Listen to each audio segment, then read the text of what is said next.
Hello. I've been told that there's some music that plays at the beginning, so I'm going to give it a little chance to go by. Hello, everybody. It's so nice to see you. Hello, it's a sunny day here in Bakersfield, California. Let me see. The weather is... It's 63 degrees Fahrenheit right now. Really nice, very sunny sky. So let's see who we've got on here. We have Leela from Arizona and Anne from France. And you know, the time's going to be changing because tonight in California, we set our times an hour ahead starting tomorrow morning.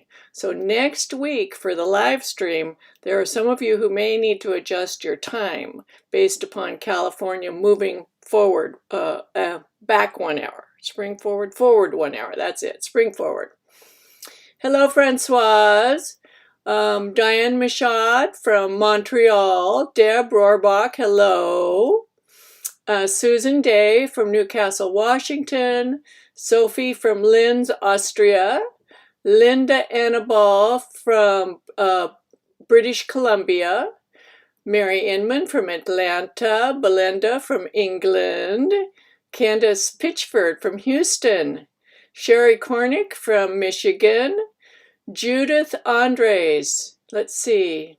Oh, Inbal Gross from Israel.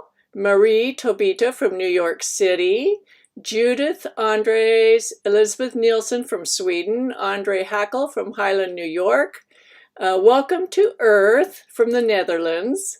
Arlette Garcia from Ontario, Carolyn Finnerman from Central Oregon, Sheila Orienter from Connecticut, Carol Brasino from Chinatown, New York City, Fatima from Portugal, Elaine Homestead from Georgia, Kayan from New Jersey, Nick from the UK, and Lori Ponton from North Dakota. Nick, oh, that's Nick again. Karen Casty from Dayton, Ohio. Deborah Nielsen from Minnesota. SJM Clarty from Calgary, Canada. Judith Andres. Oh, yeah. And Amy Hazuda from New York City. And on and on. Thank you for joining me today. So today we're going to still be talking about the ITAG set-in sleeve, and we're going to review a little bit where people had some questions, and then we're going to move forward. So I have my daughter here modeling again, so she's going to come in here now, and we're going to review some of the things we've talked about and maybe give you a different perspective on them, on figuring them out. So this is Sarah again, and I have her wearing a belt. And you could use a belt or a string so that it stabilizes the waist, where you're going to be measuring from the waist. Also, you can stabilize the bottom of your sweater so that it's horizontal this way for measurements. We're going to use the bottom of her sweater also for measurements. We're going to start out by talking about the shoulder shaping. Let's move forward a little bit more. There we go. We're going to talk about the shoulder shaping, this part. See, and Sarah has very square shoulders, but she's still going to need some shoulder shaping. So the way that I measure for shoulder shaping is from the back. If you look at yourself from the side view, this is the top line of your shoulder right here. And it maybe looks like it's set back from the front, but it's really the top line right here. Goes from here to the shoulder tip. So we're going to use that to measure from. Now this point right here is directly horizontal from the back neck, this bump right from the back neck, in which we use for measuring the back neck to waist and back neck to hip. So we're going to start directly straight over that on the shoulder right here. You can see where my finger's coming down, and we're going to measure to the belt at her waist. And this is, I'm getting to the top of the belt, I'm getting 14¼ inches. Then we're going to move over slightly on that same line. Do you want me to turn so they can see my back? What? Do you want me to turn so they can see my Nope. back? Okay. You can see where I'm measuring to from the belt right here. This is 14¼ We're going to come out to her more on the shoulder. We're getting 14. And here I'm getting 13.75. So she needs about 3/4 of an inch, or 1/2 inch to 3/4 of an inch of shoulder shaping. Not very much because she has very square shoulders. So if her shoulder were down, let this come down. Let's pretend like she doesn't have square shoulders. We'll measure from here to here, getting 14.5, and come out here. I'm getting 13¼ That's 1¼ inch difference. So on your schematic, which we'll draw in a minute, the shoulder height changes from here to here by 1¼ inches. The standard shoulder shaping without measuring yourself is 1 inch. That's the standard. But if you want to measure yourself, for some people have square shoulders, they may not need as much shoulder shaping, but you still need shoulder shaping, because if we look at the width of her shoulder here, this is the top of her shoulder, that's about 2 inches, and then we come into the body's much wider here. See that? So the garment has to come up to the top of the body, and it curves in a little bit to that line. Now, some people ask some questions about the measuring from the back neck to the bottom of the hip versus the front neck to the bottom of the hip. So let's do that. Again, we're going to measure from the back neck, which is right here. See my finger pointing, to the bottom of her sweater. And I'm getting about 20 inches.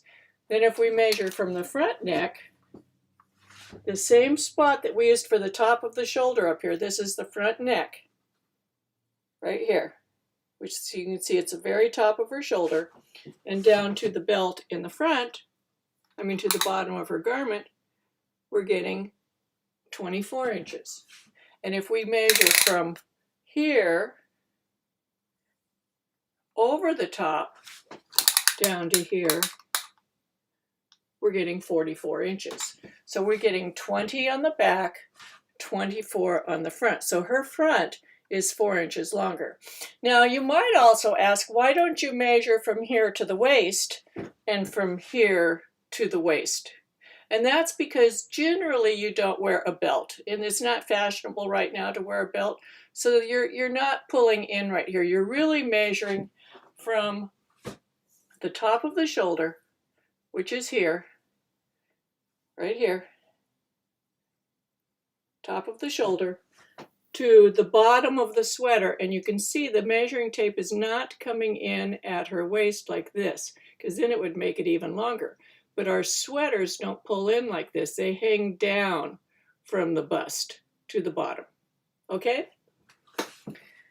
Let's see. And if there's anything else, can you just hang out in the living room for a while and see if I think of anything else? Okay. So those I wanted to clarify. And let's see, does anybody have any questions about that, what I just went over just now? And I'll give you a second to see if you have any questions. Remember, if you have questions, put the word question in all caps. Makes it much easier for me to find you. And while you're on here, give me a thumbs up. Last time I got a thumbs down. Can you believe that? Anyway.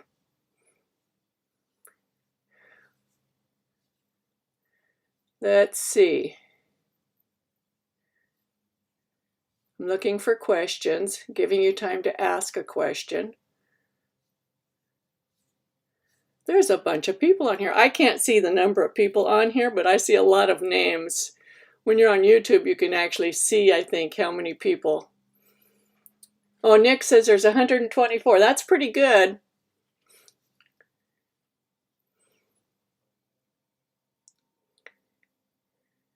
It's so good to see everybody. I feel like you're all my friends. Okay, welcome to Earth. Question, would you measure to the waist for a crop top? Yes, but you still wouldn't pull in. You would pull down to the level of the waist. You would bring your tape down and measure to the level of the waist. You would not pull it into the body because your crop top's not going to come into your body. Does that make sense? Okay. Okay. So let's move on. I'm going to answer the questions from Ravelry, and I think that it'll help you guys a lot. Have you had a chance to look at the update yet? The update goes into minuscule detail on how to do the armscye and the sleeve cap for people who need a larger front to their garment than to the back. And I do believe we're kind of covering new ground here because I haven't seen this written down anywhere. I'm using a lot of information from my sewing experience and how you would alter sewn garments. Okay, Shelley Eisenrich. Question, with 4 inches more length on the front, would you use horizontal bust darts? Absolutely. In fact, that's in the section that I just sent out. Now, up until this point, including the section I just sent out yesterday, we're still just talking about the schematic. We're not talking about knitting. And I do talk about bust shaping in the schematic and show the short rows. When we actually get to the knitting, which is going to come up pretty soon, I'll talk in great detail about how to figure out how many short rows you need and where to place them and how to do them. Okay? Shelley Eisenrich. Yeah, somebody might push a thumbs down instead of a thumbs up. I give them that, but it's still, you know, I mean, what's to say? KK question, which type of wrap and turn would you recommend for bust shaping? Whichever one you like to do the best. In my Bootcamp 3 class, we have a monster swatch that you get to try every single one of the types of short row turns that I have ever seen. And it's amazing, they all pretty much give you the same results. So whichever one you feel best, that you create the best short row turn, that's the one that you can use. Okay, so let's go over the questions from Ravelry. So Hasser Punto says, at some point could Suzanne cover handling sleeve shaping when you have biceps and large forearms? Absolutely. We can talk about the sleeves. In fact, when I have you take your arm measurements, I have you do the wrist and the upper arm right at the armpit, right? So you get the widest point. But if you want to make a 3/4 length sleeve, you would measure here. If you want a short sleeve, you would measure here. Or if your arm is a different shape, you know, if you have your forearms are muscular, then you won't want to taper so much. And yes, we will talk about that. I show a variety of different sleeve shapes that you can make. Okay? Good question. The next one is from Candy Andy. Hi, Suzanne. I don't know what will be in the appendix, but for me it could be really helpful having a couple of different schematics, e.g. V-neck with or without waist shaping on a larger scale. I like writing down my maths directly where I need it, so much helpful for future reference. I can do that. We can add a variety to the appendix. This time I did. I don't know if you noticed, but in the document I changed the schematics that were small and all 3 on one page. I changed the front and the back to full page size and the sleeve full page size, so it gives you more room to write your numbers. Okay? Next question. So that gets those out of the way. There's some really good questions here. I love the questions. This is from Nona Joan. Please confirm that measurement, which is back neck to hip from my body measurement, plus measurement J, which is front neck to hip, equals the distance from back hip straight up the neck, over the shoulder, down across the fullest part of the bust to the front hip. Yes, and I just did that for you. So it's where you start your measurement at the top neck. The top neck is right here. It's not here, it's not here.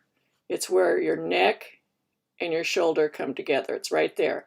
And it corresponds to the back neck. So if you measure from here down the front and then from the back neck down, it should be the same distance as going from down over your shoulder and all the way to the back. And I demonstrated that.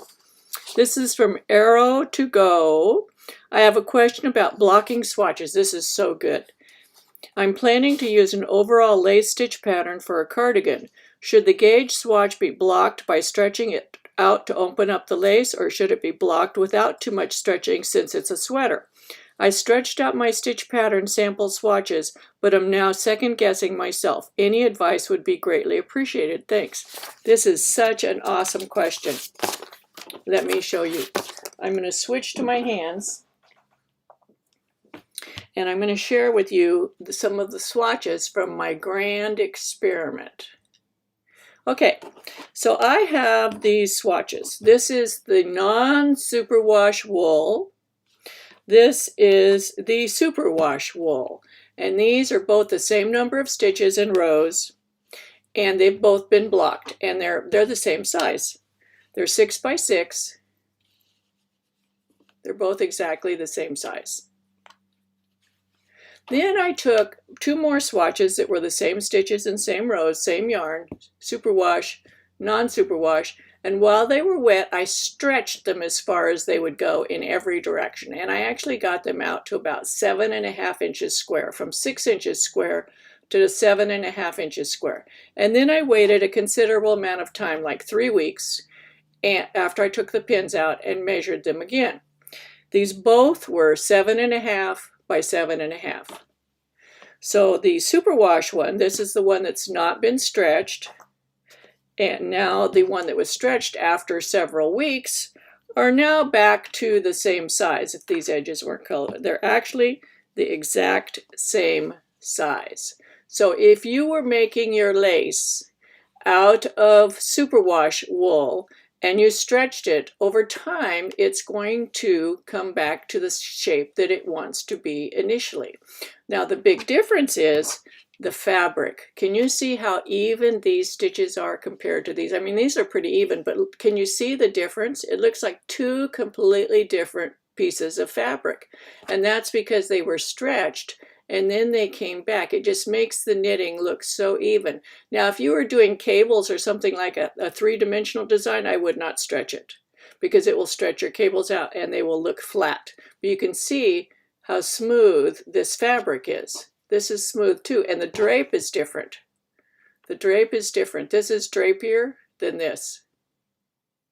That's the superwash, okay? So even if you did do the lace swatch and you stretched it out, I would allow it to relax. I would carry it around and manipulate it, show it to your friends, put it in your purse, put it in your knitting bag or your pocket, carry it around, show it to people, and allow it to come back to the shape it wants to be before you measure it for gauge.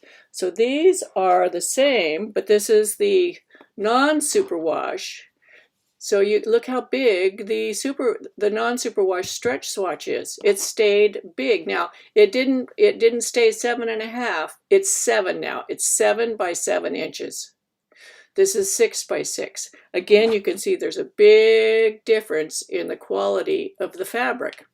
So if you're using non-superwash wool and you stretch it, you can expect it, still allow it to rest. It needs to rest after you take the pins out before you measure the gauge. I never measure gauge immediately after taking the pins out, no matter what the type of fabric is that I'm working with, no matter what the fiber content.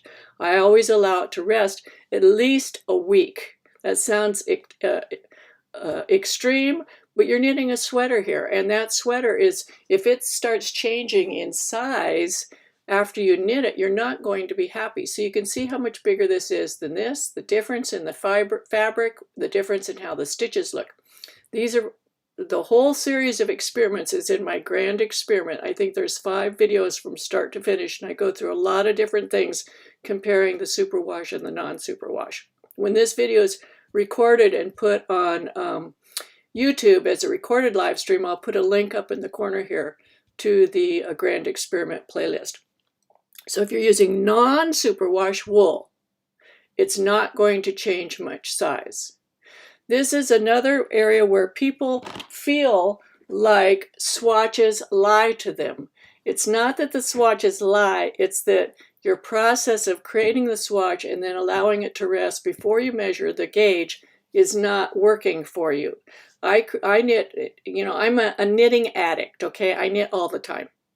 And so when I finish one project, I need to have another one, or oftentimes I have more than one project in process at the same time. But if I finished a project and I don't have something to go on to, that's not good. You know, I'm not happy then. So when I'm thinking about the next project is while I'm making my current project, and I make my swatches early, my gauge swatches early, so that they have time to rest, sit around, be looked at, carried around before I actually have to measure the gauge for the next project. Okay, so that was a long answer, but that was a really, really good question. So for arrow togo, it depends on whether you're using superwash or non-superwash, but either way you need to allow the swatches to rest after you've blocked them. And by the way, the word blocking does not imply stretching. And there's no such thing as over blocking. And I think when people use the word over blocking, they are implying that the fabric's been overstretched. Blocking means you take a piece of fabric that you've knitted, you get it wet somehow. It can be with steam or soaking it in water, spritzing it. Somehow you're going to get it wet and place it in the shape that you want it to be when it's dry. That's blocking. Now, sometimes the shape that you want it to be is stretched, like if you're knitting a lace shawl and you want to stretch it. So while it's wet or in the process of getting wet, it is stretched and then pinned that way until it's dry.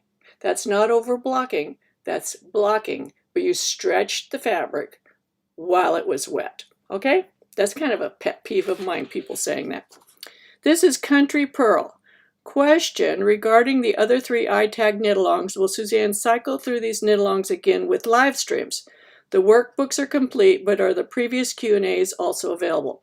All of the previous Q&As are available and attached into the playlist for each of the ITAG tutorials. So all of these previous live streams, just like this one, will be in the playlist that goes with this particular tutorial. Yes, so they're there for perpetuity.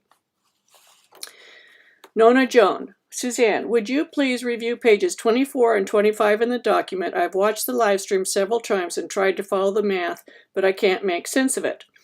Also, is the difference between the front chest measurement and back chest measurement is 2 inches or less? Do I still need to compute one armscye for the front and another one for the back? If not, I suppose I can use the same one for the front as the back. I would like to know when computing 2 separate armscyes is a good idea. If the difference between your front bust chest measurement is more than 2 inches greater than your back chest bust chest measurement, then you would want to consider making the arm size bigger, okay? Compensating for it. If it's 2 inches or less, because knit fabric stretches so easily, 2 inches is nothing. And so if there's a difference between 2 inches between your front and your back, you don't need to make any changes in the armscye, okay? Same thing for length. If your front chest length, if your front length is 2 inches or less greater than the back length, you do not need to add bust darts.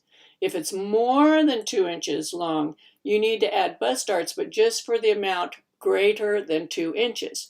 Let's say your front is 3 inches longer than the back. Then you need to add 1 inch of bust darts, not 3 inches. If you add 3 inches, the front's going to be too long, okay?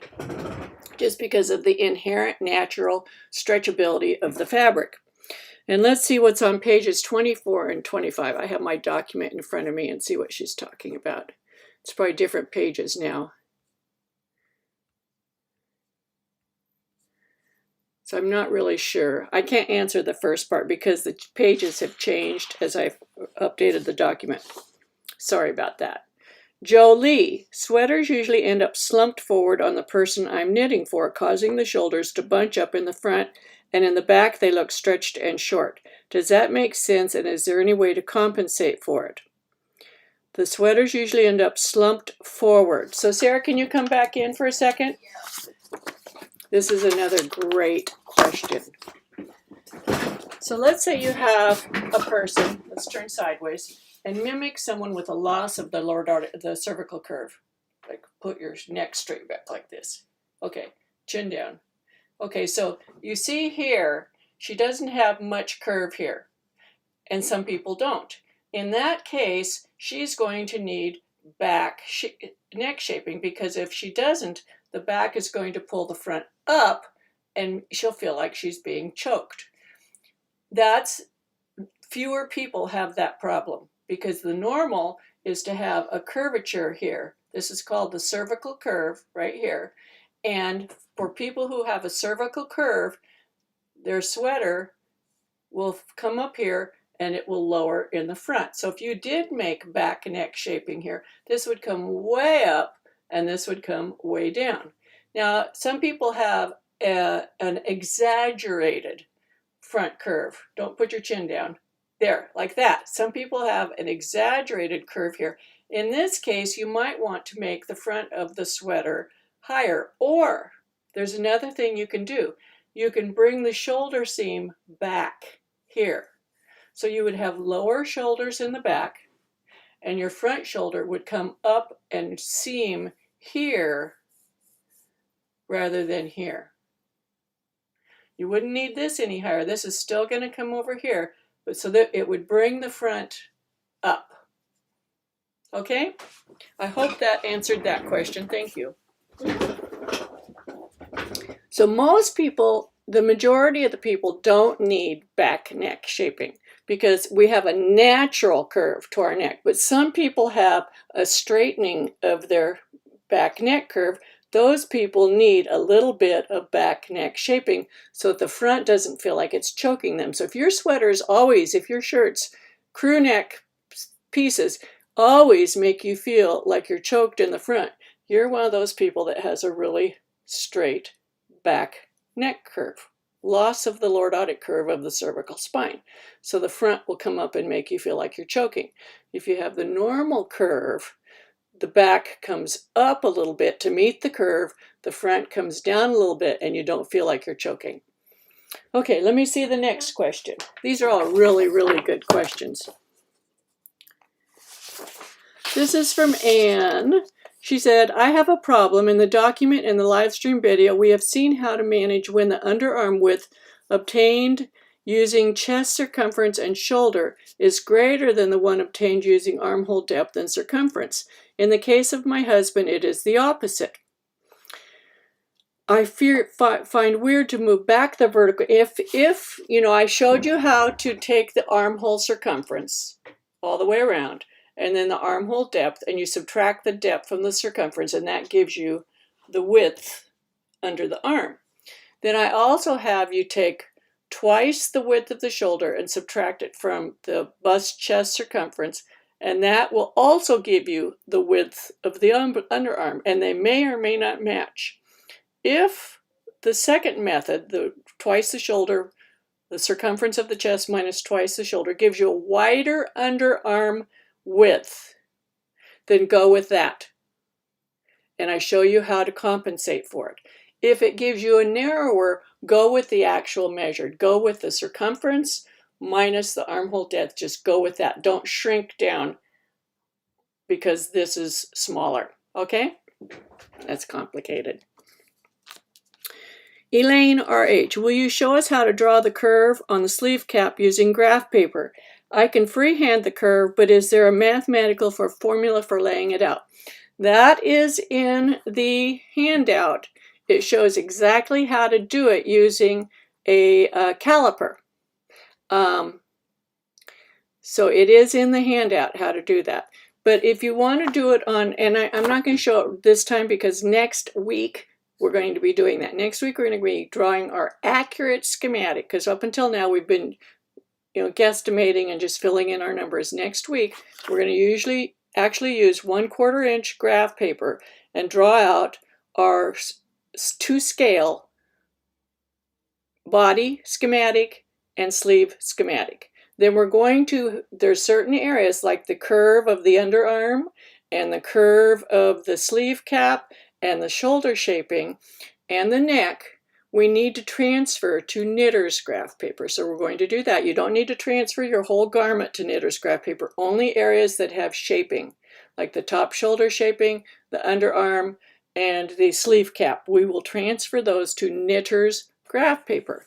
And then we're going to transfer the 1 inch to the 1/4 inch schematic to 1 inch schematic or to 1 inch grid, which can be on paper or the gridded interfacing, gridded Pellon, to make a pattern piece so that we can make our sloper and double check all of our calculations before we start knitting.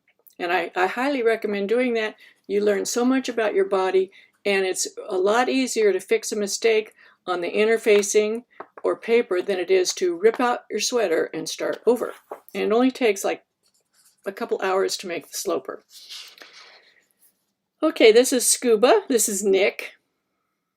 And I've been working out different individual measurements such as arm size, shoulder, etc. However, when I put these individual measurements on my schematic, combinations of these such as adding hip to underarm plus armhole depth plus shoulder slope depth do not add up to the total back neck to hip. We're going to be going over that some more. I'm not going to do it today. He says I'm about 2.5 centimeters, 1 inch out, but I would not worry about that. 1 inch is not difference. The knitting stretches so easily this way. The bottom line is between your front piece, and this is not a pieced sweater, this is knit in the round, but where you're going to have your seam, and I have a seam line on here, you want the same number of rows from here to the bottom on the front as you do from here to the bottom on the back. Any shaping that's going to happen is going to happen within the fabric and will not make a change in your number of rows. In the arms, this area and this area, you may have a difference in rows because that accommodates any changes up here. But from the underarm down, you should have the same number of rows on all your pieces, okay? So an inch difference isn't a lot. You might want to divide it between the two pieces so you end up with the same number of rows, or it might be that that inch is falling in this area somewhere, okay? We will get down into the nitty-gritty of these fine details as we keep going. And this one is from F.S. Davis, 21. In regards to the new chart on ease, what does offset mean? Let me show you this. I got this one out. This is something I just added, and this was sent in by one of you. And it was very, very helpful. Let me share the screen. This is this chart. It says ease preferences based on existing clothing examples. I love this. So what it is you try on something. You go to your closet and you try on something. And then you measure and you see how it fits. Do you like it? Then you measure it and compare the measurement with your body. Let's say it's 2.4 inches less than the size of your body. Then the offset, that means, remember in this drawing, let me find the other drawing. In this drawing here, the offset is that little difference right here between the body part and the garment. That little space in between is the offset. It's the same on the body. This is the offset. Same offset. Okay? I hope that helps. So this is just a grid so that you can go to your garments and see which ones you like. And it might be that you like the sleeve offset on one and the body offset on another. And that's wonderful. Now you can use that information. Let's say you like an offset of 0. Let's find 0. Here, offset of 0 on the sleeve. So you would use that for the sleeve. And let's say you like an offset of 0.2 for your body, so you would use that. So this tells you if you want an offset of 0, you're not going to add or subtract any inches to the garment compared to your body measurement. If you want an offset of 0.2, you need to add 1.2 inches of ease to your garment. Isn't this awesome? I love this. Thank you for contributing. And I do listen to what people say, and if you allow me to use your examples, I'd love to do that. Let's see, this is from F.S. Davis 21. On page 24, first column, second paragraph, the instructions say to divide the underarm width by 4. I thought it was 2, which is correct. Oh, she says, never mind, I've read it over again and I understand. Okay, that's all of the Ravelry questions. Let's see what we've got on here. Let me go up to where I was.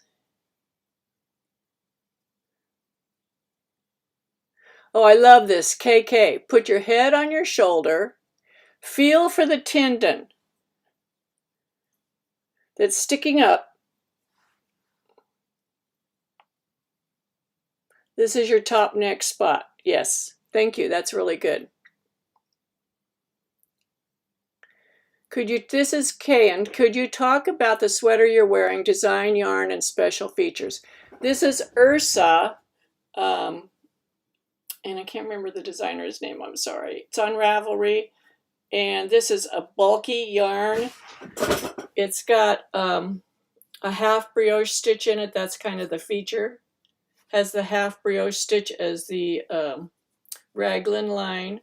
I like it. I made the sleeves longer and I added the half brioche stitch here, and I made the neckline wider because I don't feel comfortable with a garment coming down that low. And it was a crop top, and I don't wear crop tops, so I just made it longer. It's yarn that I got from Stephen B, and I don't remember the name of it, I'm sorry. But I like it. It's comfortable. And I don't normally wear super bulky yarn. I did this as a knit along with a bunch of friends, and it's one of my favorite tops now. I really, really like it. Shelley Eisner, question. I'm confused about armscye measurement schematic for 3 inches wider front than back. Let me show you on a piece of paper. If you've got, let's say, here's your standard schematic.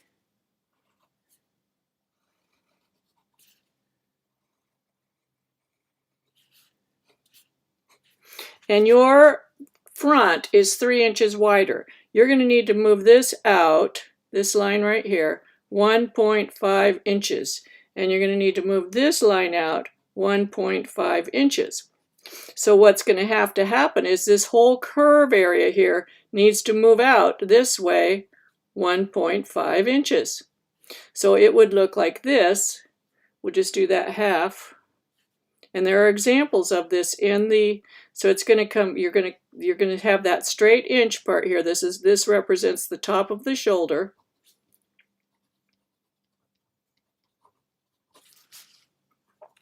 Is this clear or is it fuzzy? Everybody said last time I was fuzzy. I'm hoping it's clear this time. You're going to have that 1 inch at the top, and you're going to have to bring this out 1.5 inches. So instead of being here, it's going to be about here. And you're going to keep that same curve, and you're not changing your curve. So the curve's going to be like this, and then these two have to come together. So now, this is what your arm size is going to look like. To allow this extra fabric right here has to be equal to 1.5 inches. That you've added extra fabric here. Does that answer your question? Let me see what else is here. There's some really good questions. Okay.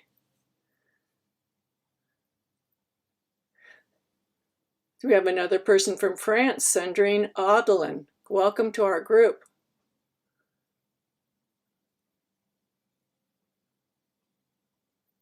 Oh, there's another thumbs down this time. Oh my goodness. Shit, 4 inches more length of foot would use horizontal bust starts. Which type of wrap and turn? How much? This is KK. How much will the bra type affect the measurements? Could it cause the length to be affected by an inch or more? Yes. So whatever bra you need to think you're going to be wearing with this garment, that's the one you need to use to take your measurements. Okay? Let's see. And I wanted to talk about the arm side a little bit. For example, in this Ursa sweater, when I took my measurements to decide which size I want to make, I measured it with the armpit up in here, okay? And that's what I knit it to. And you know how I keep saying that the sweater will pull the armpit down? See where it is?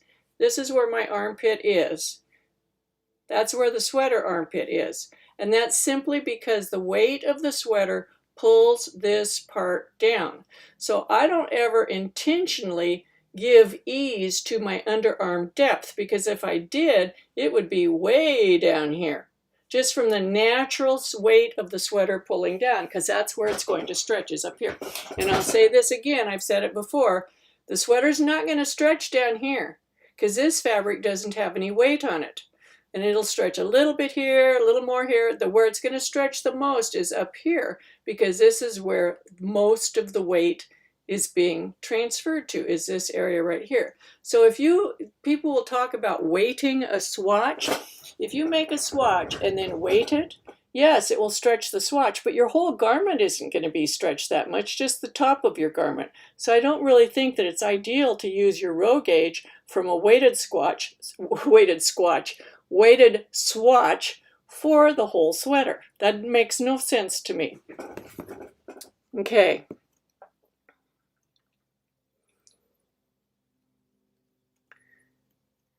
Hello, Claudio. Carla.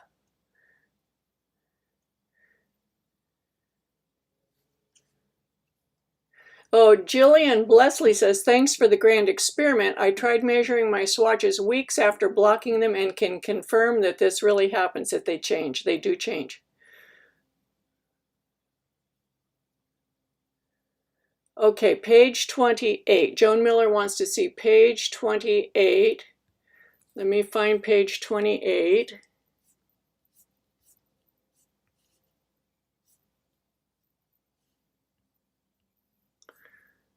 Nah, that's not it.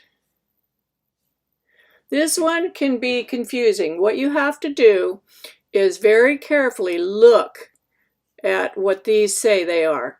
Okay, for example, B is the shoulder width, and that B comes from the My Measurements page. A is the back neck, B is the shoulder width. C is the circumference of the chest. CB is the back chest, CF is the front chest. CF minus CB is the front chest minus the back chest. And then CBU, this is the number you're going to use. It's the answer. CF minus CB equals 22. So if the chest circumference were 50, and the back is 22, and the front is 28, there's a difference of 6 inches. Now, all of those 6 inches, that's the underarm width. The 6 inches, they're not gonna, part of it has to be attributed to the front and part of it to the back, right? So what I did was, you have to say, okay, if 22/50ths are the back, because 22 for the back, the total is 50. So you take 22/50ths of this number, and that is this. You take 28/50ths, because the front is 28, the whole is 50, 28/50ths of 6, and that gives you this. So your back armscye needs to be expanded out 2.53 inches, the front 3.22. Now, and this is divided by half. So if you take the, this is K and L. This is the underarm width based upon the measurement of your, the circumference of the armhole minus the depth of the armhole is 5.75. So the difference between the chest front and the chest back, 5.75 minus 2.53 or 3.22 gives you these answers. So 5.75 minus 3.22 is 1.82, and that's how much. And all these colored lines, these colors correspond with these parts of the chart. So if you can see that the dark blue is the 1.43, here's the dark blue.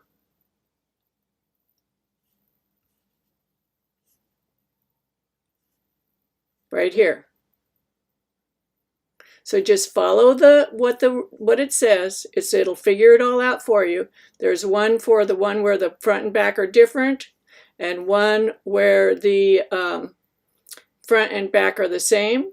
So this with let's say the circumference of the chest is 50.5 and the front and back are exactly the same. This shows you how to change it for the front and back. The front and back will be exactly the same. This is if the front chest is wider than the back chest. So there's an example of each. And then there's a blank chart for you to fill in your numbers if you want. Okay? I hope that answers that. It sounds really complicated, and all of that is optional. You do not have to do that. But if you want to learn about if your body is not what a commercially planned body is, which most of us are not, this is how you would make adjustments. Okay, let me see the next question. Katrina, question, what happens when sweater parts are blocked separately before completing and then the sweater is reblocked as one piece? Wouldn't it change the sweater dimensions? Nope, it won't. What will happen, let's say your front is wider than your back. Here's your front, here's your back. You block the pieces separately, you seam them together. If you block it together, the seams will be to the back side a little bit. So when you fold it in half, the seams will not be going along the edge, they will be under a little bit. You don't need to pull it out to where the seams are on the edge when you block it. Beauty Kip, question, Suzanne, did you knit this beautiful sweater by yourself? Yes, I did, thank you. Carol Corcoran, question, what if you don't have access to sewing machine for the sloper? You can baste it. You can baste it with a needle and thread. You can even glue it if you want to. I would recommend basting because you may find that you want to make some small alterations on the sloper. So you can take parts of it out, make your alteration, and sew it back together. Barble B, question, the difference between back neck to hip and front neck is 2 inches, so I should not have to adjust right. Well, if you've knitted cardigans in the past that have been up in the front, then try them on, see how much higher they are in the front than the back, and add that amount. That's where trying on your wardrobe will help you a lot in making these fine adjustments. Judy Dibing, question, on your sweater that you're knitting, lightweight fingering, what size needle are you going to use? I'm using a 5, a US 5. And I like the fabric. I don't know. Oh, here's my swatch. No, I'm using a 4. I started out with a 5, and this is a 4. And this is very light fingering. In fact, this is Volmi's lace garn. She calls it lace, but I think it's more equivalent to light fingering. And I used a US 4, which is also a 3.5 millimeter. Okay? And I like it. I like this fabric. Very, very nice. But that's from swatching. You have to do your own swatching. You can't use mine. You have to use yours. Okay. Kathy, comment, overhead clearer than last week, but think a thicker tipped pin. Okay, thank you. And I appreciate your feedback. I listen to what people say because I want this to be as good as possible to help you. The whole point of doing this is to help you. Okay? Okay. Kathy, how do I go back to catch up with the program? You just go back. All of the videos are included in the live stream. You can watch them. All of these, all the videos are included in the playlist, which is on my YouTube channel. And it's also linked in the document. The playlist is linked in the document. Everything is there. You can watch it and work at your own pace. This is not something you have to, it's not a race. It's not a competition, it's a journey, okay? You're gonna go on a journey of learning how to knit for yourself, how to knit something that fits.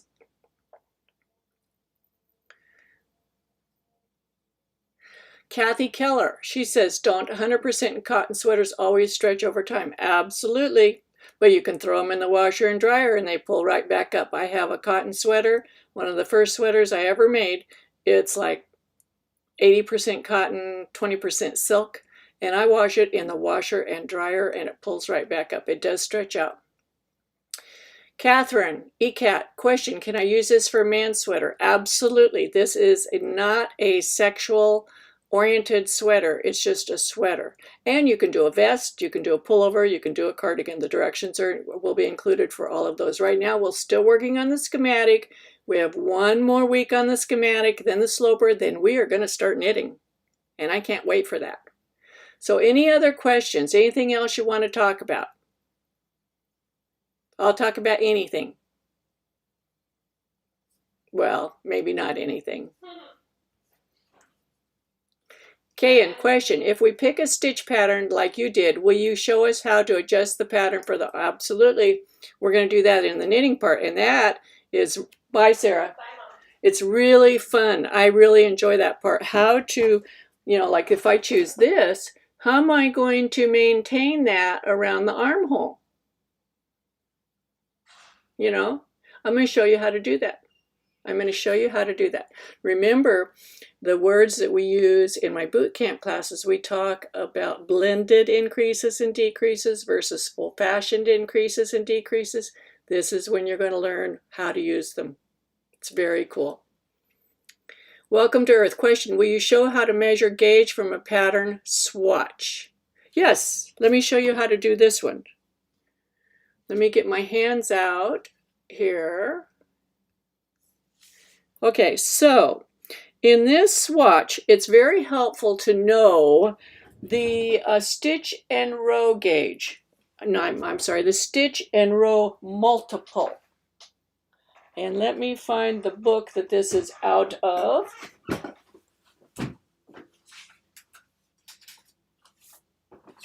Still take me a second. Maybe it's in this book. Let's see. Here it is, right here. Okay? It's in this book. And here is the example that I'm using. And so we can see here that one repeat of the design is 18 stitches. One multiple is 18 stitches. And we can see that one repeat is, it's going to be the top half, is 32 rows. So it's 18 stitches wide by 32 rows tall. So then, remember that for me, 18 stitches, 32 rows. So I can see on my swatch, let me lighten this a little bit.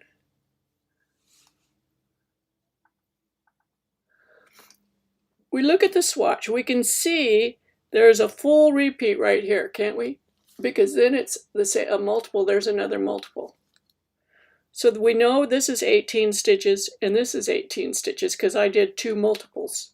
So if we measure across here,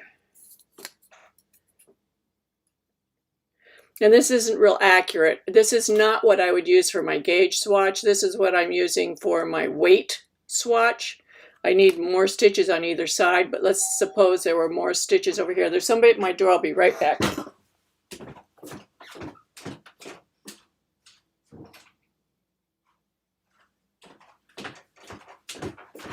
Okay, I'm back. So you need more wider, but this is all I have to show you. But we know that it's 36 stitches wide, and it measures 3 3/4 inches. So I would use my calculator, and 36. Is it 36? Yes, 36. Whoops. Divided by 3.75, 9.6 stitches to the inch times 4. I'm getting 38.4 stitches in 4 inches. I would round that to 38.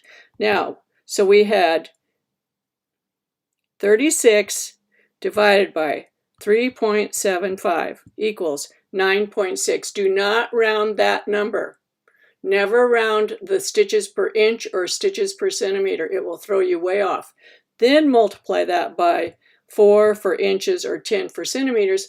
This number you can round. So I would say that I'm getting 38 stitches to the 4 inches. And you would do the same thing for this. Now, I've knitted less than, this is probably, I didn't knit 2 full repeats this way. So I can't really, but you would do the same thing on the row gauge. You need to have a bigger swatch, much bigger swatch for doing gauge, but you get the idea. Let's see. Question, let's see.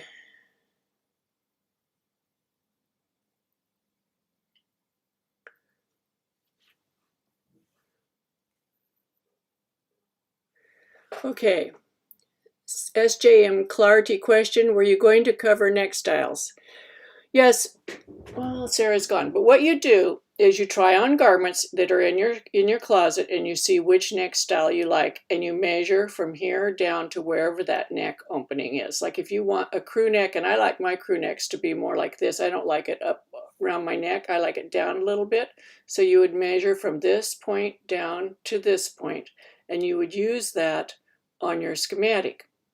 Then we already know the back neck width. You're going to add, you have the back neck width, you need to add an inch or whatever the width of your edging is to come around the bottom of that, because the body sweater is not going to include fabric for the edging. That's added later. And we'll talk more about that next week when we're moving our drawing onto the actual graph paper. Thank you for reminding me. That's a really good question. Are we still using Suzanne off the cuff? I don't know. It was kind of a experiment, and I don't know that I liked the results. I'm probably just going to continue doing everything on knitting with Suzanne Bryan. I think that's going to be best for me. Arlette, question. So next week we'll be doing the shoulder, neck, bust, and waist shaping schematics. Yes. Yes, that's what we're going to be doing in the live stream. I'm going to show you how to make them, draw them into your schematics. In the past, I have lost pattern in the armhole shaping, so I only, she doesn't do it. I'll show you how to maintain the design in the armhole shaping. This is Sarah Anger. I made a sweater for my boyfriend recently, and I had to completely adjust it myself from the pattern, which was written in the 1920s. I did a fair job, but I'm so looking forward to properly learning. Great. Mary, question. Can I pre-soak condition all my skeins before I knit with it? I have a sweater quantity of woolen spun cormo that irritates my hands before soaking. Certainly. You can certainly do that. Yes. Make sure it's completely dry before you knit with it, and you know wool can hold like 30% of its weight in moisture and feel dry. So you really have to allow it to dry beyond when you think it's dry. Joan Miller, question, will we continue to have live streams after we start knitting? Absolutely. We're going to have live streams all the way until I finish my sweater, because I'm going to be knitting right along with you. Okay? And then even then, if people continue to still have questions and need help, yes, I will continue. Smock, 123 ABC, question, are you going to use that pattern over the full sweater or have a pattern band? I think I'm undetermined. I was thinking that I might maybe do it over the top and then have it plain at the bottom, but I really like it and I might use this over the whole sweater. To tell you the truth, what makes me decide how much of a design I'm going to use is how much I can tolerate knitting that design.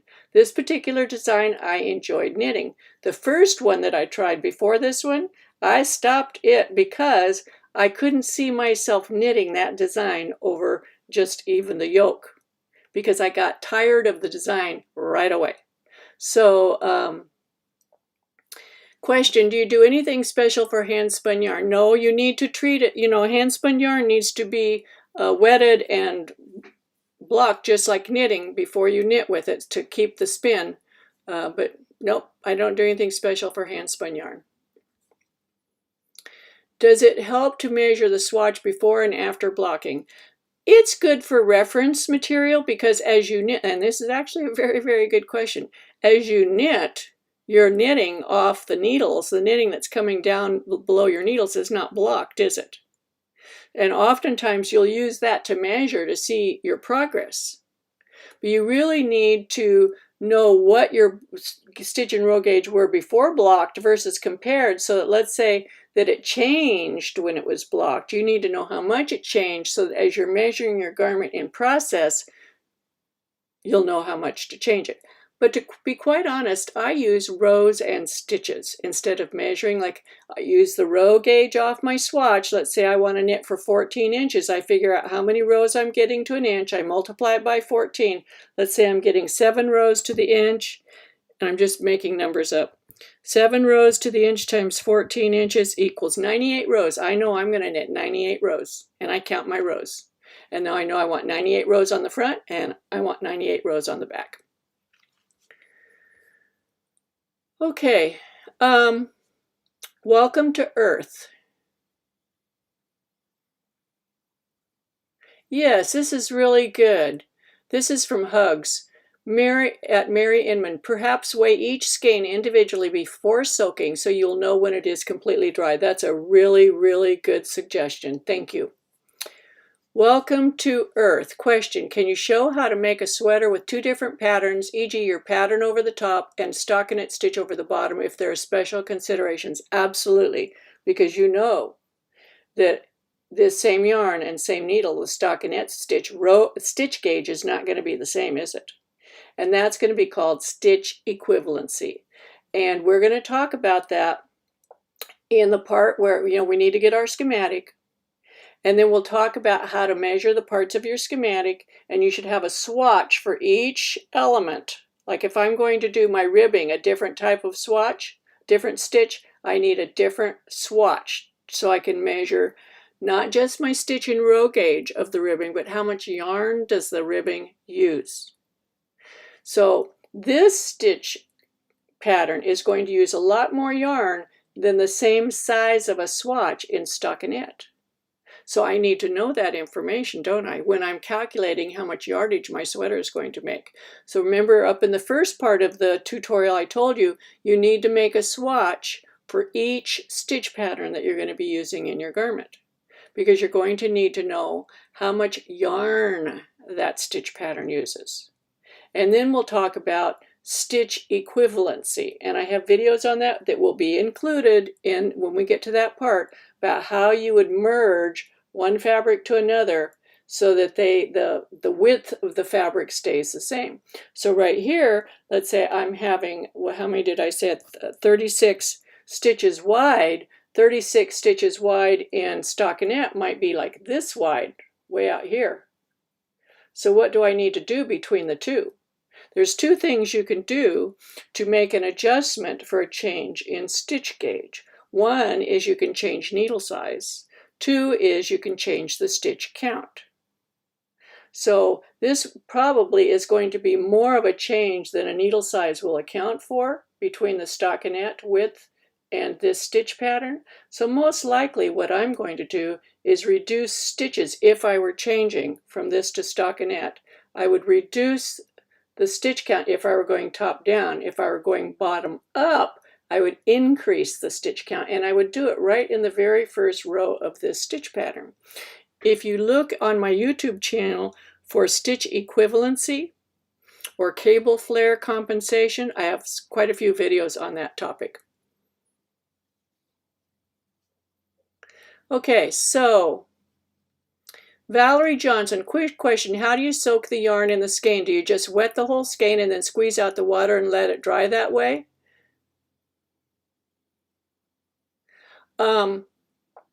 I would open the skein up and I would tie extra ties around it, because when you get it wet, it's really easy for it to get all tangled up. So I would put lots of extra in a figure 8 configuration through the skein, many places, maybe 5 or 6 or 10 even. Then I have the skein open. I put it in the sink filled with water. I do not run the water on the skein because it could possibly felt it if it's non-superwash wool. I fill my sink up with room temperature water. I put the skein in the sink and submerge it. I don't go like this because you can felt it. So I just push it down and let the air bubbles come out till it will stay down on its own. I let it sit there at least 20 minutes, and it's okay to let it sit there longer. Then I take the skein out. I squeeze the extra water out, lay it on a towel, roll it up, maybe even another towel, roll it up, take it from one to the next, get as much water out as you can, and then I hang it like in my shower off of a hanger, and I let it hang there till it's dry. I even have hung them from the middle of my ceiling fan and turn the ceiling fan on. It helps it dry faster. Okay, Nick, could you also go over stitch equivalency on row gauge too? So row equivalency. So let's look at that. I have some swatches. This is stuff that I teach in my boot camp classes. Let me get out a couple of swatches out of one of my binders, okay? This is stuff I cover in boot camp 1.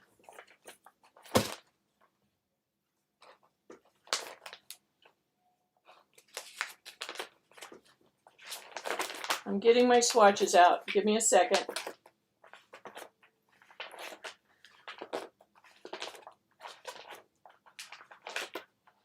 Okay.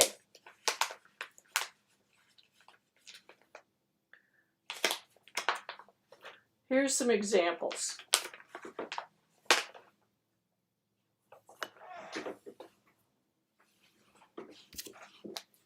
So this is 20 stitches wide and however many rows long.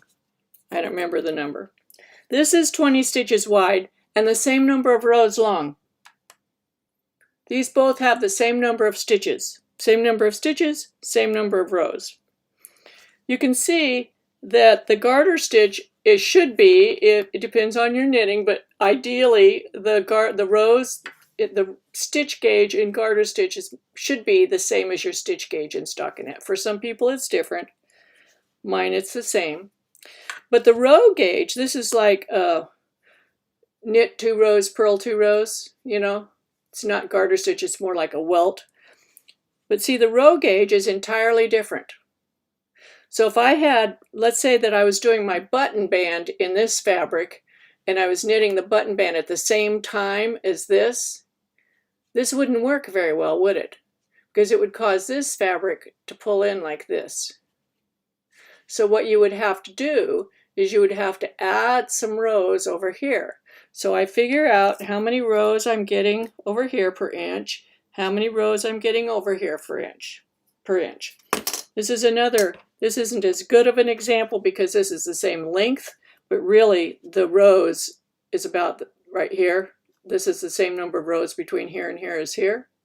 So what I would do is I add short rows in here. So every inch, it works out for me. Let's say I'm getting 7 rows to an inch here. I'm getting 9 rows to an inch here. So every inch I do a short row, which gives me an extra garter ridge. And that way they will come out the same length. And let me show you an example of that. Let's see, that's going to be in this boot camp. So this, I call that row equivalency.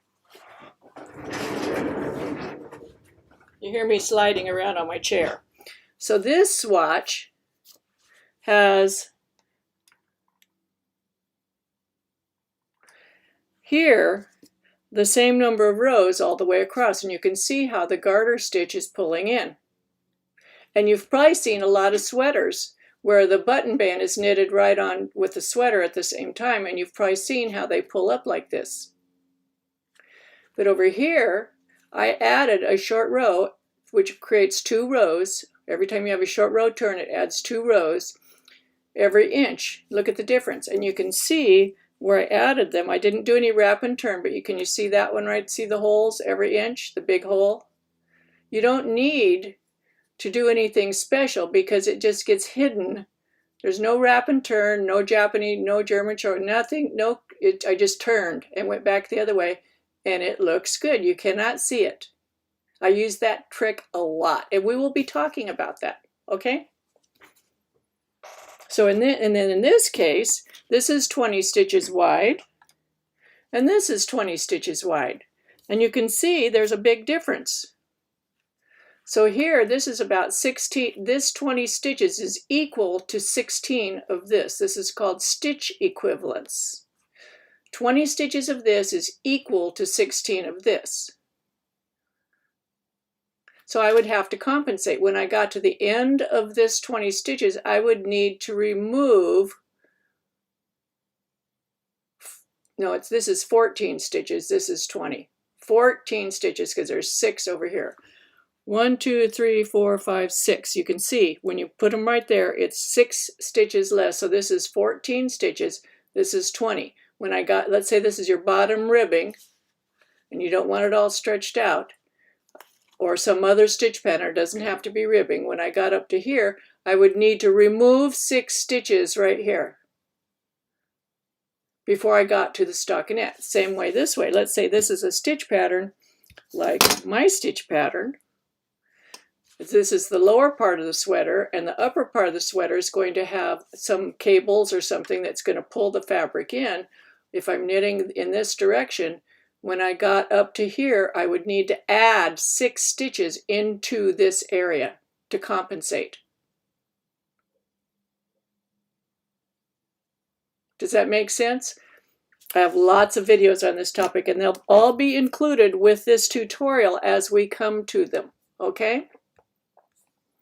This is why I have saved this ITAG tutorial for the last, because it is the most complicated. I started out with the easiest, the raglan, then the yoke, then the drop shoulder because it has seaming, and now this one because it has all of this armhole shaping, it has seaming, it has a lot more to it. It's more complicated.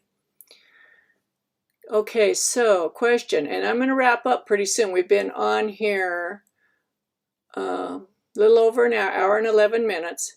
This is Marcia Chen.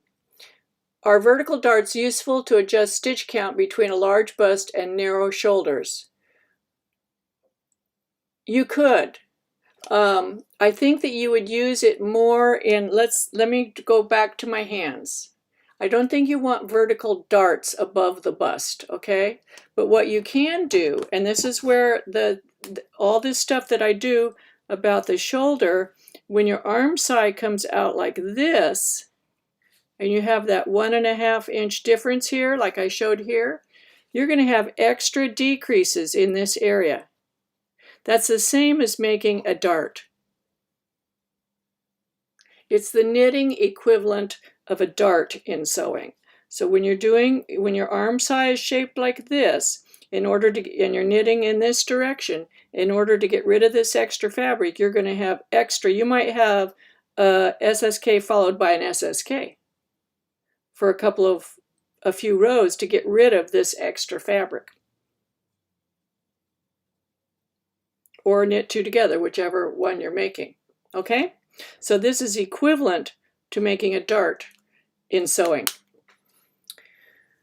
Okay, S. Goldsmith, question. In the ribbing I'm interested in, when I go to stockinette stitch, it bubbles. Should I do a large? No, you need to do a stitch adjustment rather than a needle. But I would try it both ways. You can swatch. This is what swatching's for, and why you do all this swatching before you start knitting. You make a little sample of your transition from one to the next of the stitch pattern and see how it looks and what adjustments you need to make. And each stitch pattern will need its own adjustments. You cannot use a generic change. You have to, because there's so many variables. Joan Dressick, so it would be good to make a swatch with a stockinette stitch and pattern in one. Yes, and I will be doing that, and I'll be showing you my swatches, okay? Valerie Johnson, question, how about when it is already wound into a ball? Then you would have to skein the yarn. You would have to put it onto a swift or the back of a chair, or sometimes I'll take the yarn and I wrap it like this. I might go like this to skein it, but this won't fit on a swift. The only problem with this, I'll take mine and go like this. That won't fit onto a swift, so after you get it dry, if you skein it that way and you get it dry, you can't put that on a swift. You're going to have to wind that ball by hand. But you can make yourself a nitty knotty, or you can wind the yarn onto the swift, because if it's in a ball, you're going to need to get it back into a skein before you can block it, okay? Before you can soak it. Barbara Rosie, any suggestions for pre-soaking a yarn that already bleeds a lot? Some people say to use vinegar. You can try that. When I find a yarn that bleeds a lot, I don't put it with another yarn, another color. I've lost that war too many times. Any suggestions for pre-soaking a yarn that, well, you already asked that question. Can you show your binder how you store the swatches for future reference? Yes. This is my binder. This is for Boot Camp 3. Boot Camp 3! And I have all my pages, and I have them in sheet protectors. And so I put my swatches right in. There's my swatch right in with the page that it goes with. I have all my teaching samples, all my swatches in there. In fact, I'm going to put this one back in here right now. And I have a binder for Boot Camp 1, Boot Camp 2, and Boot Camp 3. The next class that's coming up is going to start on May 4th, and it's full. The class following that will start in December. Okay. Comment, when I have frogged a sweater and I have it all tied from my silk, I've used a salad spinner. That's an excellent idea, Chris. Thank you so much for getting the excess water out. She uses a salad spinner. That's an awesome, awesome comment. Okay, so give me a thumbs up. If you haven't, please give me a thumbs up. Whoever gave the thumbs down, you can change to a thumbs up if you want. I think that person just gets on and hits the thumbs down and gets off. They just want to make their statement. I don't know what it is, but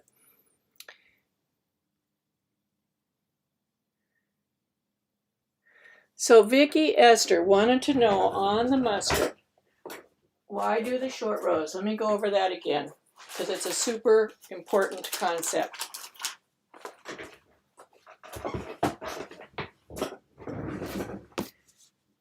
And then I'm going to get off. Okay, on this swatch, the same number of stitches, same number of rows. So it's knitted over, garter stitch back. So it's knit, and then knit, knit, knit, and then purl. Knit, knit, knit, knit, knit, purl. Like that. Can you see how this side's shorter? That's because garter stitch, remember? See this swatch that's kind of like garter stitch? Next to the stockinette stitch swatch, this is the same number of rows. This number of rows is the exact same number of rows on this swatch. Do you think that they're going to be able to meet next to each other without one puckering or changing? It's not going to work. And that's what happens here. It pulls this whole side in. By adding two rows of garter stitch, which is one short row turn, every inch, this side is equivalent to this side right here in rows. That's why you would do that. Open your eyes and look at sweaters that have a knitted on button band. They always pull up in the front and pull down at the top, unless the person compensated. And you will never, well, never is not a good word to use. I dare you to show me some instructions that tell you to put short rows in a button band that's knitted at the same time. Now, if you're adding a button band this way and picking up stitches, you can pick up, I have a whole nother video on that, which will be included on picking up at the correct ratio. So if you're getting the ratio between your stitches and rows so that your button band is absolutely perfect. There's a lot to it. There's a lot to it. That's why we're going slow. If I gave you all the information in one dump, you would like run the other way. Quickly. Okay, I'm going to let you go. Thumbs up. Leave me comments. Share my videos. Share my work. And come back. We'll see you same time, same place next Saturday. Okay? Bye-bye.